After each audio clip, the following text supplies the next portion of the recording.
Hi, everyone. Thank you for joining New Jersey Wedding Podcast. I'm Andrea Pertel, and my co-host Celia Milton and I are both professional wedding officiants in New Jersey, and we thank you for joining us today. Good morning, Celia. How are you doing today? I'm fantastic. How are you doing today? A Really beautiful day. good. Yeah. Beautiful day, great weekend of weddings. So it's a wonder. It's Monday for us when we're recording this. So I know we just came off, probably all three of us just came off of doing a weekend of weddings. Yeah. It feels good to be doing weddings again. Yeah, yeah. The season is beginning. Yes, it is. It is good. It's starting with a bang. We're excited about our guest this. We're excited about all our guests, but we're excited to have Joey Palmieri, the creator of Palmieri Photography, this morning. He works in the greater New York City, New Jersey area. Um, his strength is helping soon to be married couples who are nervous and unsure about picking a photographer to having a beautifully documented day, telling their unique love story, and partly by just providing a comforting and unobtrusive experience. So you feel at ease because you don't feel like you're being pushed around and manipulated. So your comfort level, and we say this all the time, a comfortable couple is a photographically beautiful couple. It really shows up in those narratives in every moment, from the ceremony to the last dance. So with that being said, we will welcome Joey and invite Joey. Tell us about your style and your business and whatever you'd like to share. Okay. First off, thanks for having me. I appreciate it. You're welcome. Thank you. Yeah, I mean, you describe my style well. I try and keep it on the lighter side, not overly forced or overly posed. I think I like to make friends with my couples on the day of, and then when you're with friends, you get that organic emotion out of them, and they feel comfortable, and I'm able to capture that, and Yeah. that's all I can ask for as a photographer. And then as far as the business, I freelanced for a really long time. I've been doing weddings for about 10 years as a freelancer, and just the past few years have really heavily launched like my own sort of website, and I'm doing it much more on my own now. Yeah. Yeah, your website is beautiful. Yeah. I'll tell our listeners to check out your website. It is Palmieri. Am I saying your last name correctly? Photography.com. Yes, Palmieri.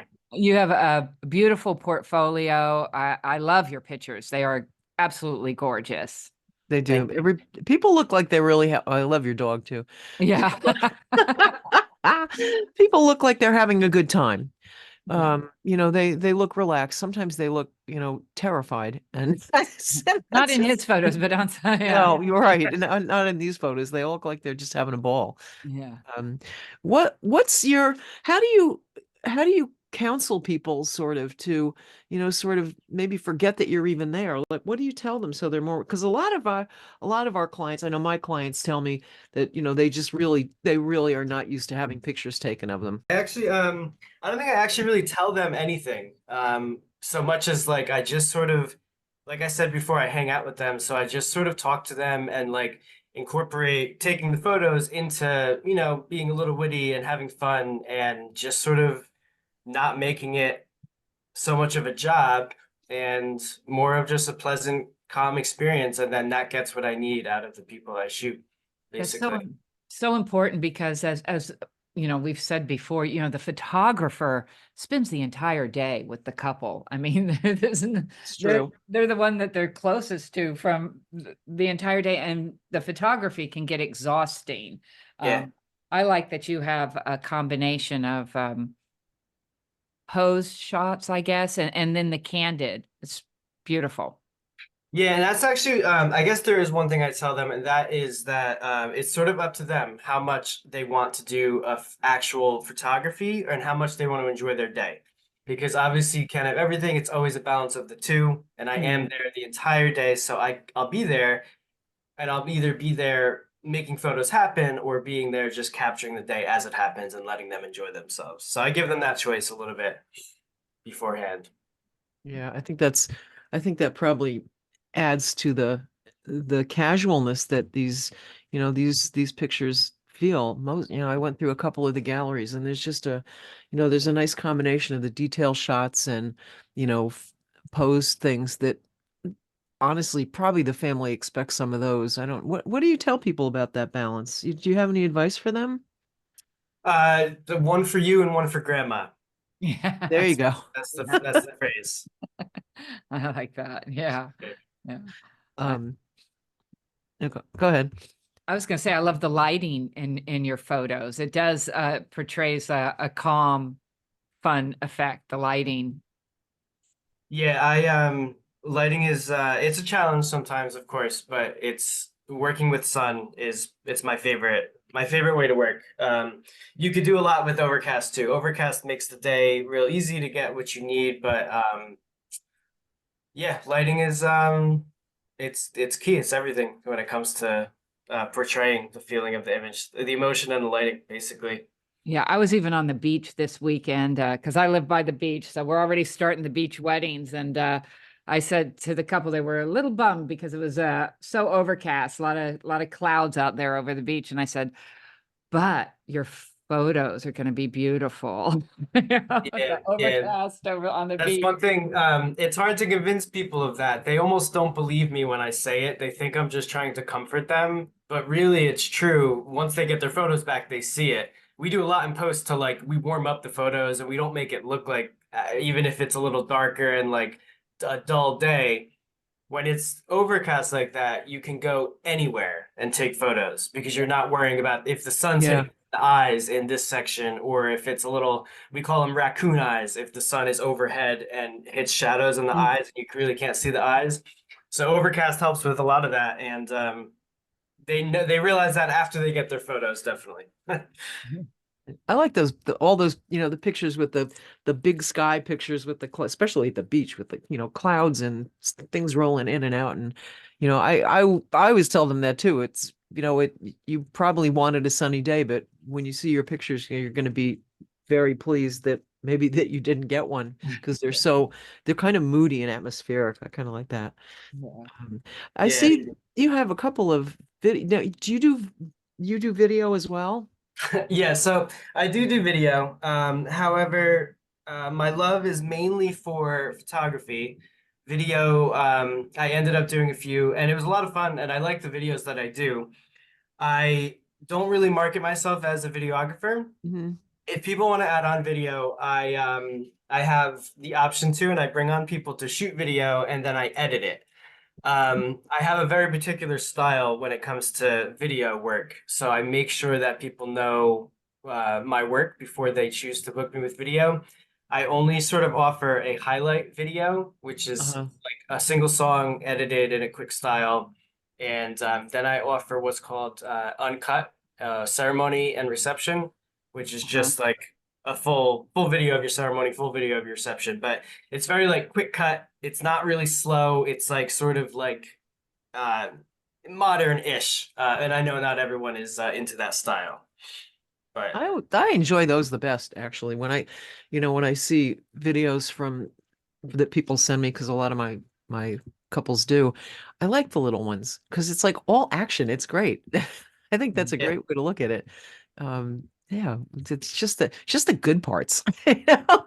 yeah, yeah, absolutely. And then they have the other videos to watch the fully through if they want, but it's almost like a social media cut of your whole day summed up in 4 minutes, real quick. Yeah, yeah, I think I that like might that. be, is that, we hear a lot of that, although I don't see it at my weddings yet. What is it called? Content, like the Mm. content creator type stuff. People want it for Oh yeah, social media. I think that's very popular now. To I'm have seeing that, the small clips that they can share. They like that. Yeah. yeah. What do you, yeah, oh, go go ahead. ahead.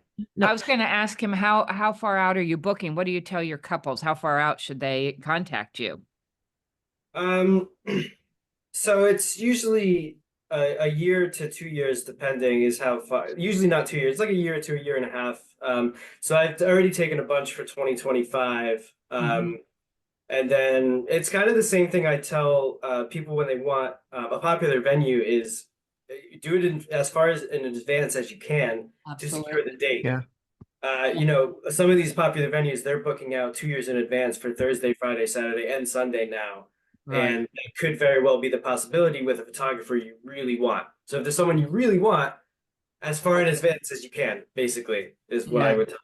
Yeah, book it far out. I'm booking, I know Celia is too for 2025. I have Yeah. a fair amount for 2025, but oddly enough, this season I have some key dates available that in previous years I would not have had a Saturday in August available anymore, at this time. So it's kind of a strange year, at least for me.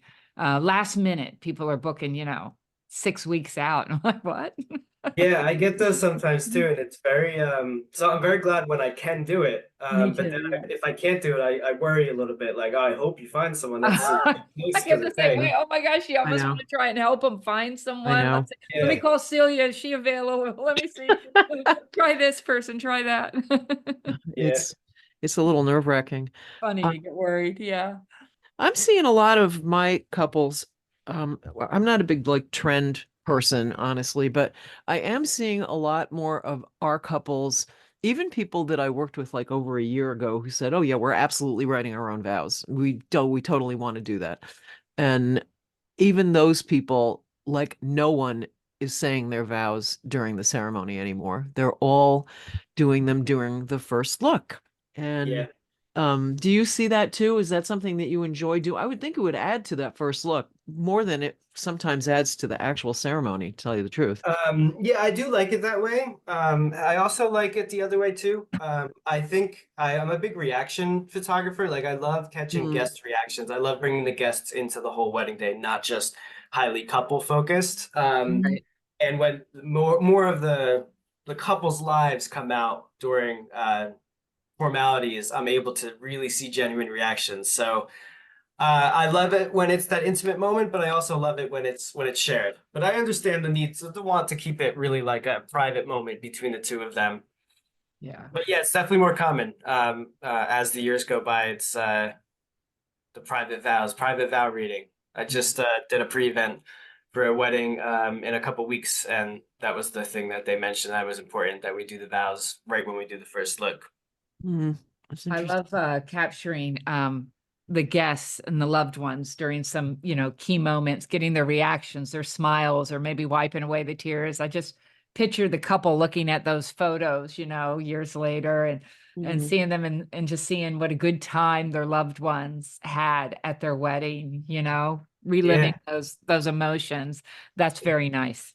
It's definitely important, and that's actually sort of when anyone asks a big question with photography is, do I really need a second photographer? And that's actually one thing I say to them. A lot of the times, I won't even have my second photographer shoot with me, getting pictures of the couple. I'll tell them, get away from me, yeah. shoot everything I'm not shooting.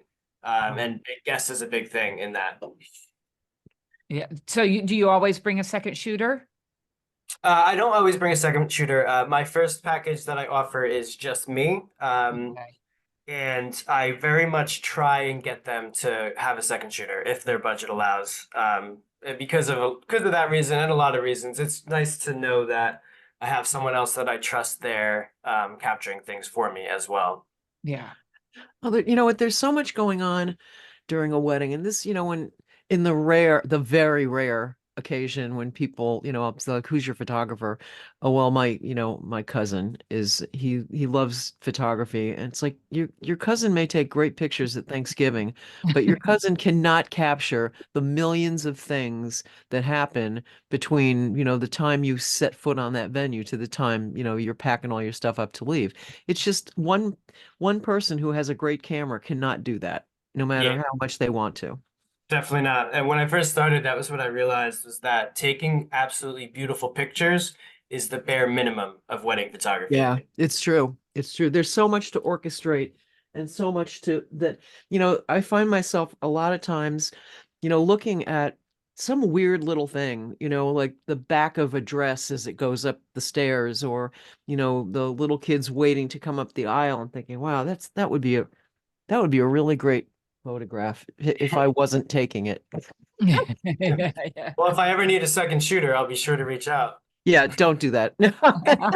You'll be sorry. But I think sometimes those, the little what people might think of as back shots just express so much about the personality of the day, and how everything that they've orchestrated has come together.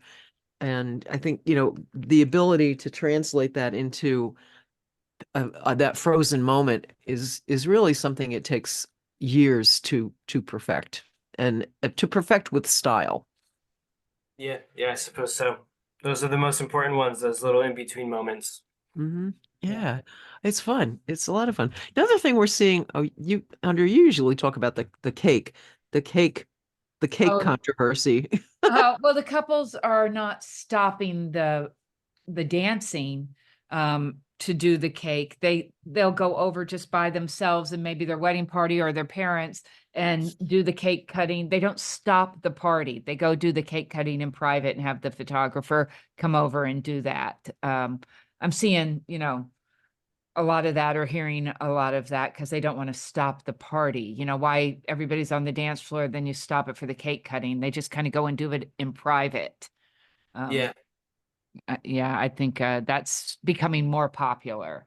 And there's some things they don't do anymore and haven't done for a while. The garter. A lot of people aren't tossing the bouquet um, anymore either, but some do. Some stick with those traditions. But I think it's nice that you don't have to do the traditions. You don't feel like you have to. You can choose more now. Yeah, I try and push that pretty heavily, to just sort of ignore, not entirely, but just ignore the peer pressure that weddings have on people to follow in everything your parents did and everything that's always been done in the wedding industry, and very much make it your own day. Yeah. Uh, and that's definitely a trend that's like, it's on the up now, that people are very much like paying attention to that and trying to do that. And that's actually one thing I admire. It makes it unique for me a little bit. Each day ends up being a little bit more unique, which is Right. nice. Right. Absolutely. Each one becomes more and more unique. I like that. Yeah. I think a lot, sometimes the overall effect of all those little decisions that people have made, um, really, it really contributes to an entirely different kind of event, and much more authentic. And I think that's, I look at those pictures when I occasionally get them. It's like, wow, that really turned out exactly the way that I learned to know these couple, and that it looks exactly the way that they wanted it to look. Yeah, It's fun. It's fun. It's a fun business to be in, isn't it? it really is. I'm reminded almost every time I'm at a wedding how I'm very humbled to be able to do the job I do. Right. Right. I feel the same way. Walking away, sometimes driving away from a wedding, smiling ear to ear, going, that was pretty great. That was pretty great.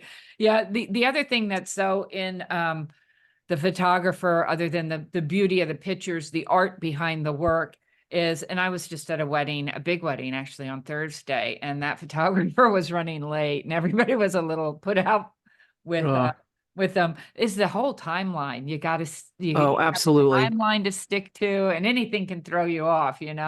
But there's the stress of that, and I'm sure getting the family and the wedding parties, like, what do they say? It's like herding cats Oh, sometimes. totally. Yeah, herding cattle. Yeah. It can be tough sometimes. That's family and wedding party. That's sort of the hardest part of the day, I think. Yeah, Depends on the I, family, of course. But they always ask me how long family photos will take, and I always tell them I can get it done in 10 minutes if they're Yeah. all present and listening to me. Yeah. Basically, right. yeah. Yeah. Key thing. Yeah. Where's What? Yeah. I always tell my people, because we talk about timelines a lot too. Clearly, the ceremony needs to start on time. It's the pivot point of the whole day. So Yeah. we probably talk a little bit more about that than your cousin might, if your cousin's doing your wedding. But the that notion that you don't know who these people are. And I always tell my couples, it's like, you need to deputize somebody from each side of your family to who keep can wrangle these people, because you don't, who knows where Uncle Fred went. Nobody even knows what he looks like. yeah. So, And when you do deputize them, have someone who's not in the photos deputized. Right. That always happens. Like, Yeah, oh, why is someone it Aunt found them. Kathy's nowhere? We have no pictures Yeah. of her. It's like, well, that's why. You know? Yeah. We Yeah, try that to be. one of the first things the maitre d' or the banquet manager will ask us as officiants when we walk in is how long is the ceremony? Because Right. even if the ceremony is supposed to start at, 5:30 and cocktail hour at 6, when I say it's 20 minutes, 17, 20 minutes, they go, okay, we're going to start like 10 minutes, we're a Yeah. little late, 5 to 10 minutes later, so that there's a flow right into cocktail hour. Well, they don't Yeah. want that messed up. Then all the pressure starts on, I know. It's true. timeline thing. Well, to that end, I think that's part of why I like people doing their vows privately, in addition to the fact that, many of them just don't want to cry through the whole thing in front of 100 people. Right. But, it really helps us keep our ceremonies at a predictable length. Yeah. It's like nothing more terrifying than telling a banquet manager it's going to be 18 minutes and then they unroll like 20 pages of vows. It's like, whoa, oh no, I lied to you. I don't mind the vows of the vows, writing their own vows and saying them during the ceremony so much, but I think couples, Joey, what do you think of doing the first look beforehand? I think that's really helpful. Yeah, Especially the time of taking the pictures, then they can enjoy cocktail hour. What are you seeing your couples doing? yeah, mostly first look. If they don't do a first look, I really try and convince them to do it. Yeah. Because if you Yeah. don't do a first look during the cocktail hour, you have to take the family photos, the wedding party photos, then the post photos of the couple, and it's almost impossible to not rush them when you only Yeah. have that hour. Or sometimes venues now is popular that it's an hour and a half cocktail hour. Mhm. But still, it's, if I can get it all done beforehand, they also feel less weight going into the ceremony. They don't feel Absolutely. like so nervous about everything happening because they already did so much. They already were with each other and all that. And it's sort of, yeah, it's definitely something I heavily suggest. Right, right. However, I do understand the certain couples that they really want that impact of walking down the aisle and their partner hasn't seen them at all until they finally walk down. So I get it. And like Yeah. I said, it's their day, so I'll cater to anything that they do. But first looks, I try and sway them toward it all the time. Right, right. That's the best we can do is make our suggestions based on experience, but it's your day. If that's what you want, I'll cater to it. Of Yeah. course. Yeah. Yeah. So, well, I want to tell our listeners that we will be posting links to Joey say your last name again. It's Palmieri. Palmieri photography. It's palmieriphotography.com, the website, as well as his Instagram site, so that you can click right on them and go right to his sites and check out his beautiful photography and his websites. And so that'll be on our social media sites, which are all New Jersey Wedding Podcast, and our website, New Jersey Wedding Podcast. And thank you so much for joining us today.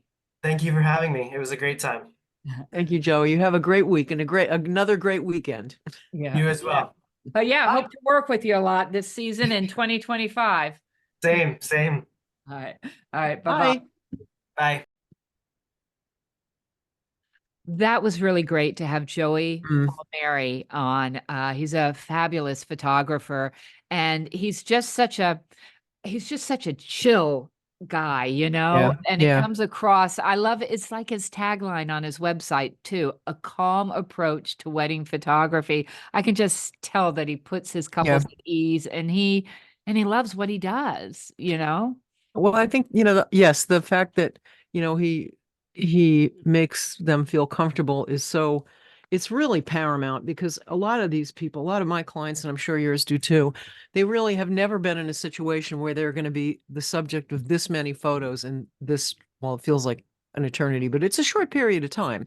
For Right. some people, it's probably more pictures than they've had taken in their lifetime. And, not everybody is necessarily naturally comfortable with that. So, I think that he would really put people at ease. I mean, that's what he's conscious of that. Yeah, yeah. And I very much like the way he said, it's a privilege to be part Mm. of their day. He really seems to to feel that, that it's just such a privilege to be part of their day. And I like, all photographers have their look to their Yeah. photography. For instance, I know there's a popular woman photographer in my area, and she's pastel. All of hers Mm. have that muted pastel. That's her look. That's her signature Yeah. look. And if you want that, go to her. And his look to me, it does say calm to it too. Hmm. It's light and meaning light and airy, and even his posed pictures look almost candid in a way. Yeah, they do. They're not They like do. They don't looking look as relentless like stiff and left. terrified as Right. people sometimes do. Um, He has a mm, way of calming people down and getting that shot, which is quite mhm. beautiful. I encourage everybody to go to his website and his Instagram site, which will all be on our social media sites. Yeah. So you can just click on them. New Jersey Wedding Podcast. New Jersey is spelled out. That's for Mhm. Instagram, Facebook, and our website. Yeah. No, I think he touched upon that we've been talking a lot about people choosing to do their vows privately instead of in front of the group. And, he kind of gave credence to both things, which is good. I am Right. hearing more and more people that just feel, they don't want to write for a group. They want to write for this other person. It's a totally different kind of thing. And as I said, it's like, saying things in front of 100 people. It's like you write a note to your crush and your mom finds it, Right, right, now right, now right. everybody It now does. everybody knows. Oh my It gosh, it takes on a different meaning if it's you're gonna just write it to your bride or your groom, Yeah, and I they're think just for so. their eyes only to read your love letter to them, your love vows to them, versus, yeah, reading it in front of the class, Right, you and know? crying through the whole thing, which I've had several couples that really just couldn't even get through them. Right, and And it's such a fabulous photo op to do that first look and the private vows mm, together. I think that's a great photo op, yeah, I and then think so you're too. still during your ceremony. It doesn't mean you don't say vows. Vows are part of your ceremony. They're Right. usually Hmm. repeat after me kind ones, and you can choose Yeah. whichever. They can be beautiful. They can still be personalized. They don't have to be traditional, but they can be traditional or a mix. The other thing too was saying your vows in your ones you've written in front of your Mm, guests.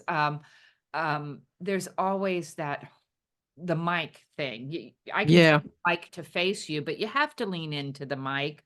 I can hold the mic for you while you're holding your vow booklet or the very pretty piece of paper, cardstock paper. I printed them out for you on. Um, but I don't want to be in your pictures of you reading your vows to each other with Yeah. my arm there Yeah. with the mic. I mean, it's not that I don't want to. I don't think you want me to. So you can hold the mic is probably the best bet, but Mm. the couples kind of don't. If you don't hold the mic up to your mouth, no one's going to hear it anyhow. So why are Yeah, you doing it? it's true. A lot of my couples, especially if it's a smaller group of people, like 30, 50 or under, and especially if they're inside, they'll still say their vows to each other during the ceremony, but they really don't want a mic, so there's still Right. that kind of feeling of Yep. saying it to each other instead of Yes. to that group. And Exactly. and of course, like I'm always a big fan of time management. So, I like Cool. that when we don't have vows that can get quite long, um, we know exactly how much time we're going to be putting into the rest of the ceremony, so it comes out on time for the venue, which I think is really important. There's production value in all of these things that we talk about, and Wedding ultimately, team working together to make it yeah, run smoothly. yeah. Yeah, well, and ultimately, I think sometimes people, the guests certainly don't even really know why one wedding just seems smoother and more together and everybody seemed calmer than another one. And, it's a lot of it is behind the scenes that nobody would ever even guess. Right. Exactly. Exactly. It's the beauty of being us. Right, right. And speaking of calm, I just think, yeah, Joey has that calm demeanor about him Mhm. and the photojournalistic style with a touch of fine art, as it says on his website, which is Mhm. exactly what he does. The pictures are beautiful, posed when need to be, but otherwise just fun and easygoing, capturing those moments. And I love the way he said he captures Yeah. the guests, maybe a guest wiping a tear, Yeah. beautiful part, or a guest laughing, in the middle of the reception or something. I think that's so much fun to look back Yeah. on, I like see that. your family members, your loved ones, just enjoying your day, Mm. right?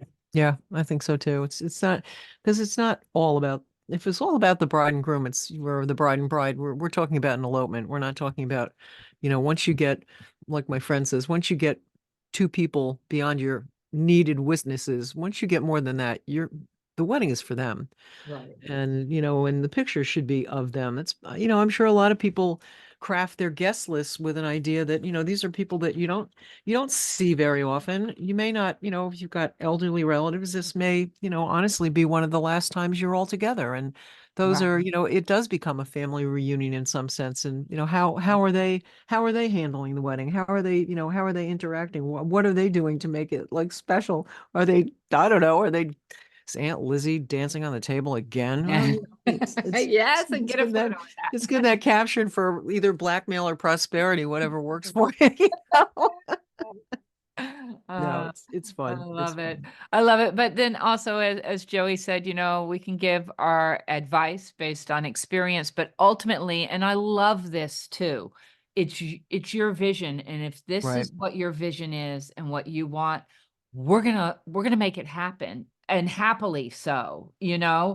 Um, so, and I think I love it that couples are feeling more of the freedom to Hmm. do that. And I love that. That's one of the best things about being an officiant, is that we get the special request. We don't tell them it's going to be done this way. We get the Right. special request and we say, okay, let's do it. Here's how we can fit that in and make it work. And you're going to be happy.